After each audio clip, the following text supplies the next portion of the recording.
The lantern trembled in Constable Hale's hand. For a long moment he simply stood there, staring. Another body. The man lay sprawled across the wooden floor of the hallway, his coat twisted beneath him as though he had fallen suddenly. The lantern's light flickered across his pale face. Constable Hale stepped closer, slowly, carefully, like a man approaching something he did not wish to believe. And then he saw the man's face clearly. It was Thomas Whitaker, a respected merchant of Blackridge, a man known by nearly every villager. The very man whose name had been engraved inside the silver pocket watch found beside the first crime scene. But something about the room felt wrong.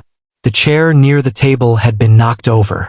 A small cabinet stood open, its drawers half pulled out as if someone had searched through them in great haste. Hale knelt beside the body. There was no blood, no visible wound, but the merchant's eyes were wide open, frozen in a look of terrible fear. It was the kind of fear a man shows when he sees something he cannot escape. Just then, a cold wind slipped through the half-open window behind Hale, making the lantern flame dance wildly. On the wall beside the window, something caught the constable's eye. A mark. 3 crooked lines carved into the wood. The same symbol that had been found beside the first body on the trading road. Hale's stomach tightened. This was no accident. This was a message. But for whom?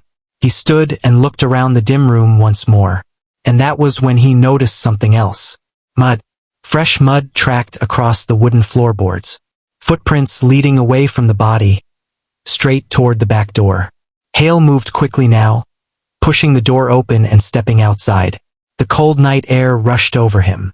The muddy footprints continued across the yard, disappearing toward the dark forest that surrounded the edge of the village. Hale lifted his lantern and peered into the trees. The branches swayed slowly in the wind. And somewhere deep in the forest, a twig snapped. Not the sound of the wind, but the sound of someone moving. Someone who had been watching. Someone who knew Constable Hale was now following the trail.